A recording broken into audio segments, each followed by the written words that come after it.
Hi friends, ఈరోజైతే మనం చిక్కుడుకాయ ఆలుగడ్డ కర్రీ అయితే ప్రిపేర్ చేస్తున్నామండి. మెంతం వేసి ఒక గిన్నెలో ఆయిల్ అయితే వేడి చేసుకోవాలి.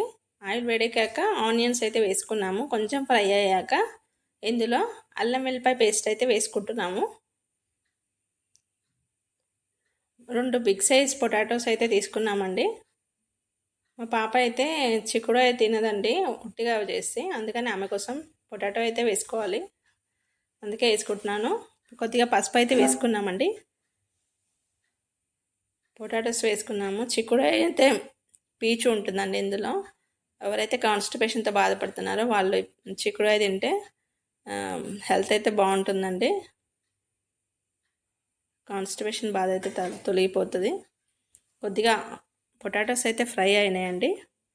ఇప్పుడు శుభ్రం చేసిన చిక్కుడుకాయలు వేసుకుంటున్నాము. 1/2 kg అండి ఇవి. శుభ్రం చేసి వేసేసుకోవాలి. ఇది మూత పెట్టకుండా 5 to 10 minutes కలుపుతూ మధ్య మధ్యలో కలుపుతూ ఉండాలండి. ఇందులో అయితే మసాలాలు అయితే ఏం వేయట్లేదండి.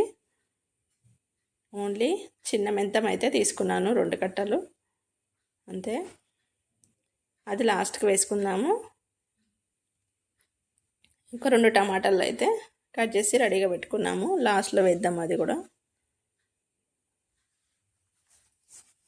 చిక్కుడుకాయ ఫ్రై లాగా చేసిన ఆలుగడ్డతో చేసిన టేస్ట్ అయితే బాగుంటుందండి. ఇప్పుడు ఒకసారి మధ్య మధ్యలో కలుపుతూ ఉండాలి. కొంచెం ఫ్రై అయ్యాక కారం వేసుకోవాలి. నేనైతే ఇప్పుడు 1.5 స్పూన్ వేసుకుంటున్నాను. తర్వాత ఉప్పు తగినంత వేసుకోవాలి. కొంచెం టమాటా అయితే వేసుకోవాలి. కొంచెం మెంతం వేసుకుంటున్నాం, చిన్న మెంతం.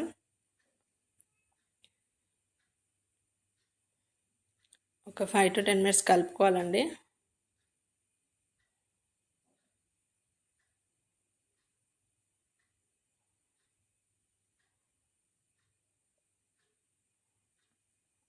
ఆల్మోస్ట్ రెడీ అయిందండి.